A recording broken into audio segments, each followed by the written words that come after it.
I never thought about how they found me. I mean, obviously I was 6'7" and 260 pounds in 1977 and 76. So, I was just up at Michigan last week. I'm still probably the biggest guy on the field, so I probably wasn't hard to find.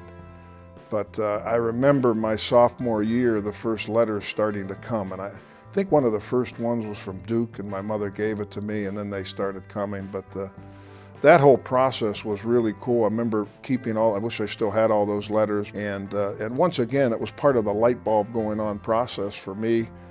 Ted LaLocca said it could happen. And as I was getting better and faster and jumping rope and going to the Y to work out,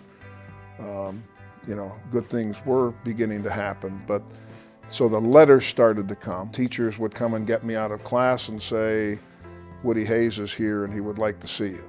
And it would be, the first couple times that happened, and Dan Devine and Bo Schembechler, it was like, yeah, right, Joe Paterno. So it was a special time. During that same time frame, those coaches would stop by at your house. Sometimes you were home, sometimes you weren't.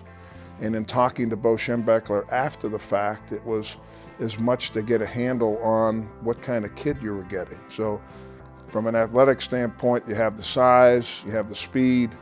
We think you could play at Michigan at offensive tackle, but at the end of the day, and you kind of found this out 20 years later, Bo Schembechler and all of the good schools recruited some pretty good family-oriented, tough guys from the Midwest. Bo thought I could play early at Michigan, which he was correct about. So you go from the letters to visiting the campuses on a big game day, and that was pretty cool. Most of the things at that time we just drove to in the Delta 88 with no air conditioning. So it was fun with my parents and my aunt and uncle, my godparents, Uncle Joe and Aunt Ethel, to end the recruiting process. And I have a picture with Don Nalen, who was the quarterback coach at Michigan at the time and had our region, and Bo Schembechler. They were both at my house. I was sick as a dog that day, but on recruiting day, they were on Zedeker Street in Youngstown, Ohio, on the south side, with my Grant and Aid in front of me. And it's, when